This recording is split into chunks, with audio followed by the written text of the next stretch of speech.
بہت بہت شکریہ اور جناب اظہر جمیل صاحب اور تمام ساتھیوں خواتین و حضرات، میرے خیال میں کافی تقریریں ہوئیں اور معراج بھائی کی اس تقریر کے بعد تو کوئی اور تقریر ہو نہیں سکتی۔ آپ ان کو سن رہے تھے 1996 میں، لیکن میں نے ان کو سنا 1964 میں۔ میں نے 62 میں کالج میں داخلہ لیا اور اسی سال سے 62-63 سے NSF میں شامل ہو گئے، اور اس وقت معراج بھائی ایک طالب علم رہنما تھے۔ اور آپ نے یہ بھی دیکھا کہ جو باتیں وہ 96 میں کر رہے ہیں یہ باتیں 64 میں بھی کر رہے تھے، اور یہ باتیں ہم آج بھی کر رہے ہیں۔ اس میں ہمارے مسائل میں اور کرائسس میں مزید گہرائی پیدا ہوئی ہے، کوئی اچھائی اس ملک میں نہیں آئی۔ اور دوسری بات جو معراج بھائی کہہ رہے تھے وہ مارکسی نظریات کی وجہ سے تھا، اس لیے اس سے پہلے جو نظریات کی بات ہوئی اور جو پیچیدہ سیاست کی بات ہو رہی ہے وہ یہ سمجھ بوجھ اور یہ فکر ان کو مارکسی نظریات نے دی تھی کہ سماج کا کیسے تجزیہ کیا جائے، کہ یہ پاکستان کا سماج ایک کثیر القومی سماج، یہ ریاست کثیر القومی ہے، یہاں اس میں مختلف قومیں بستی ہیں، ان قوموں کو برابر حقوق کی ضرورت ہے، ان قوموں کو اپنی معاشی اور سیاسی اور سماجی خود مختاری کی ضرورت ہے، اور جب تک یہ قوموں کے اندر برابری پیدا نہیں ہوگی آئینی طور پر اس وقت تک یہ ملک نہیں چل سکتا۔ اور اس کا نتیجہ آپ نے بنگلہ دیش کی صورت میں دیکھا، اور اس کے بعد بھی آپ دیکھ رہے ہیں کہ آپ نے نیا پاکستان جو بنایا اس پاکستان کے اندر بھی آئین بننے کے باوجود بھی 73 کے آج تک جدوجہد یہ جاری ہے۔ اس ملک کی مختلف قومیں جو ہیں وہ اپنے برابر معاشی، سیاسی اور سماجی حقوق کی جدوجہد کر رہی ہیں۔ آئین کے اندر 18ویں ترمیم میں خود مختاری کے جو دیے گئے ہیں، آج تک اس میں 60 ڈویژن ایسے ہیں جن کو آج بھی ڈیوالو نہیں کیا گیا صوبوں کے اندر۔ تو آج بھی بلوچستان اپنی جگہ پر جدوجہد کر رہا ہے، سندھ بھی جدوجہد کر رہا ہے، خیبر پختونخوا بھی جدوجہد کر رہا ہے، اب تو پنجاب میں بھی آوازیں اٹھنے لگی۔ اس لیے یہ ایک تو پاکستان کے اس ڈھانچے کے بارے میں بات، دوسرا پاکستان کے اندر اس کی معیشت کی بات ہے جو معراج بھائی کر رہے تھے۔ آج بھی یہ ملک اسی طرح سے جاگیرداروں کے چنگل میں ہے۔ یہ سیاسی پارٹیاں جتنا لام میم نون فے کاف مسلم لیگوں کو لے لیں، پیپلز پارٹی کو لے لیں، تحریک انصاف کو لے لیں، جتنی بھی ہیں ان کو لے لیں، یہ آج بھی اس جاگیردارانہ نظام کی محافظ۔ اور اس کے ساتھ ساتھ اب تو ایک اور جاگیردار ٹولہ بھی ساتھ فوج کی صورت میں بھی پیدا ہوا ہے کہ سب سے بڑے ایبسینٹی لینڈ لارڈز وہ ہیں۔ جہاں کہیں آپ کینٹونمنٹس ہیں، ان کینٹونمنٹس کے ساتھ ان کی ایکسٹینشن کے لیے جو زمینیں ہیں، زرعی زمینیں ہوں یا شہری زمینیں ہوں، جہاں آپ دیکھیں کہ ہر شہر کے اندر اب ایک DHA بن گیا ہے، اور اس کے اندر جو زرعی زمینیں ہیں ہمیں اس کا تجربہ ہے کہ وہ 100 ایکڑ 200 ایکڑ ان افسروں کو الاٹ ہوتی ہیں اور وہ اس کو ٹھیکے پہ دے دیتے ہیں۔ 50-60 ہزار روپیہ جو ہے وہ ان کو ایکڑ کا ٹھیکہ ملتا ہے، اور بیٹھوں کروڑوں روپے وہ کما رہے ہیں۔ اس لیے وہ خود ادارتی طور پر اس جاگیردارانہ نظام کے محافظ۔ اس کے ساتھ ساتھ اس ملک کے اندر جو سرمایہ داری ہے، آپ دیکھیں آج بھی کس طرح سے ہم امپیریلزم کے چنگل میں ہیں۔ اس وقت بات کر رہے ہیں معراج بھائی 96 میں آپ کو کہہ رہا ہوں یہی باتیں اسے 60s میں بھی کر رہے تھے، اور ان کے ساتھ اس قبیلے کے تمام وہ نظریہ دان، سیاستدان، سیاسی کارکن جو مارکسی نظریات سے لیس تھے، وہ یہی باتیں اس وقت بھی اس ملک کو بچانے کے لیے اور اس ملک کی ترقی کے لیے کر رہے تھے کہ کس طرح سے ہم IMF کے، ورلڈ بینک کے، ان کے چنگل میں ہیں، اور ہماری جو ہے وہ معاشی غلامی میں ہیں، آج بھی ہم قرض غلامی میں ہیں، اس سے چھٹکارا نہیں مل رہا ہے۔ اس لیے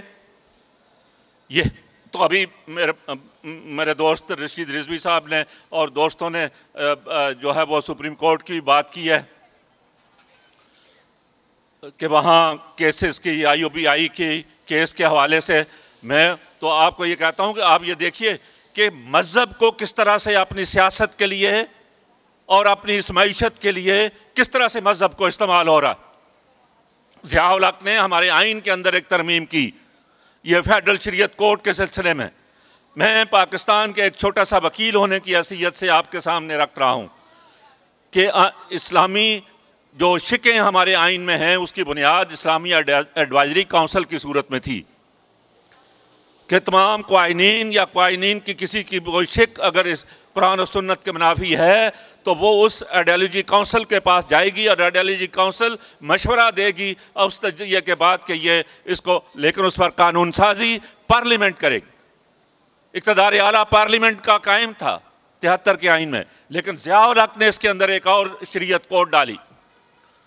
وہ شریعت کورٹ اگر ایڈوائزری ہوتی تو ہمیں اس کا کوئی اعتراض نہیں تھا,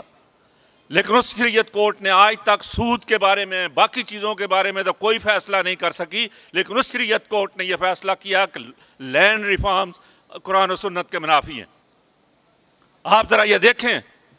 کہ کس طرح سے یہ مذہب کو بھی استعمال کیا جاتا ہے عدالتوں کے ذریعے سے اور بغیر سیاسی طور پر اس طرح سے کہ کس طرح سے انہوں نے مذہب کو استعمال کرتے ہوئے اپنا جاگیردارانہ اور سرمایہ دارانہ نظام قائم رکھنا چاہتے ہیں. اور اس شریعت کورٹ نے جب یہ فیصلہ دیا ہے اس میں ایک جج صاحب جو ہیں نسیم حسن شاہ صاحب, وہ قرآن پاک کی آیت سے یہ کہتے ہیں کہ زمین اللہ کی ہے اور اس کے بعد جو اس کے اوپر کاشت کرتا ہے. آپ ذرا دیکھیں اسی جو ہے وہ ہمارے جو ہے وہ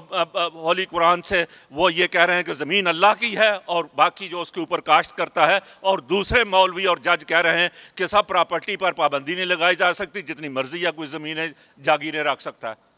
تو چنانچہ جو لینڈ ریفارم تھوڑی بہت بھٹو صاحب کے اور ایوب خان کے وقت میں ہوئی تھی وہ بھی واپس جاگیرداروں کو مل گئی. اس کے اوپر ہم نے پٹیشن فائل کی ہوئی ہے, 12-13 سال ہو گئے ہیں, آج تک سپریم کورٹ سننے کے لیے تیار نہیں ہے. آپ صرف ایک IUBI نہیں ہے, ہر وہ چیز جو اس ملک کے سسٹم کے بارے میں ہے, نظام کی تبدیلی کے بارے میں ہے, معیشت کی تبدیلی کے بارے میں ہے, سیاست کی تبدیلی کے بارے میں ہے, وہ کوئی نہیں سنتا. اس کا واحد راستہ ہمارے لیے جدوجہد ہے. میں سمجھتا ہوں کہ آج پہلے سے زیادہ ضرورت ہے اس بات کی کہ ہم اس بات پر غور کریں, نظریات کے حوالے سے غور کریں, سیاست کے حوالے سے غور کریں, بنیادی طور پر انسان کی زندگی کے حق کے لیے ہم غور کریں کہ کس طرح سے ہم جمع ہو کر ان قوتوں کا مقابلہ کر سکتے ہیں. ہم نے اپنے طور پر کچھ کوششیں کی, اظہر جمیل صاحب یہاں موجود ہیں, ہم نے مختلف ترقی پسند قوم پرست دائیں بازو کی پارٹیوں کو بھی اکٹھا کرنے کی کوشش کی ہے یونائٹڈ ڈیموکریٹک فرنٹ کے حوالے سے. مزید اس میں بھی ہم کوشش کریں گے کہ اور کون سی قوتیں اس کے ساتھ شامل ہو سکتی ہیں تاکہ اس ملک کے اندر ایک راستہ نکالا جائے کوئی سیاسی اور سماجی تبدیلی کا. کم از کم آپ جتنی بھی آج باتیں آپ سن رہے ہیں, لوگ ہزاروں لاکھوں کی تعداد میں ان کے مجمع میں جاتے ہیں, لیکن جب اس پر ذرا غور کریں تو وہ کیا کہہ رہے ہیں کہ اس سسٹم کو جیسے ہے ایسے قائم رکھنا چاہتے ہیں. مہراج بھائی اس وقت کہہ رہے تھے ملٹری بجٹ میں آپ کمی کریں. ایک مجھے یاد ہے 8-10 سال پہلے ہماری پاکستان میڈیکل ایسوسی ایشن نے بجٹ آنے پر ایک مذاکرہ رکھا تھا اور تمام سیاسی پارٹیوں کو بلایا تھا, اور اس میں PMA کی ریسرچ یہ تھی کہ اگر 6% بھی بجٹ کا ہیلتھ کے لیے رکھیں تو وائبل ہیلتھ کیئر ملک میں دے سکتے ہیں. اور کتنا بجٹ تھا اس وقت؟ کوئی 1% بھی نہیں تھا. اور آپ یقین کریں کہ ایک بھی سیاسی پارٹی سوائے ہمارے جیسے لوگوں کے نہیں کہہ رہی تھی کہ 2% بھی یا 3% بھی ہم بجٹ دینے کے لیے تیار ہیں. ان کی کوئی کمٹمنٹ, ان تمام پارٹیوں کی کوئی کمٹمنٹ اس ملک سے ہیلتھ کے ساتھ نہیں ہے, صحت کے لیے نہیں ہے, تعلیم کے لیے نہیں ہے, روزگار کے لیے نہیں ہے. اور میں سمجھتا ہوں کہ صحت, تعلیم, روزگار یہی انسان کی زندگی ہے. یہ ان پولیٹیکل پارٹی کی کمٹمنٹ اس ملک کے عوام کے انسان کی زندگی کے ساتھ نہیں ہے. اس لیے آپ سب کو اس بات کو جو آج مہراج بھائی کے حوالے سے جب ہم بیٹھے ہیں تو سوچنے کی بات ہے. میرے مزدور ساتھیوں کی بھی بات, انہوں نے ٹریڈ یونین کی بات کی ہے, اور یہ صحیح ہے, ان کی بڑی جدوجہد ہے جو یہاں ہمارے دوست مزدور رہنما یہاں بیٹھے ہوئے ہیں. لیکن ٹریڈ یونین ایک طرف فیکٹری کے اندر اپنے ادارے کے اندر مزدوروں کے اپنے تنخواہ کے لیے اور ان کی زندگی کی سہولتوں کے لیے جدوجہد کرتے ہیں، لیکن اس کے ساتھ ساتھ وہ اپنے سماج کی تبدیلی کے لیے بھی جدوجہد کرتے ہیں۔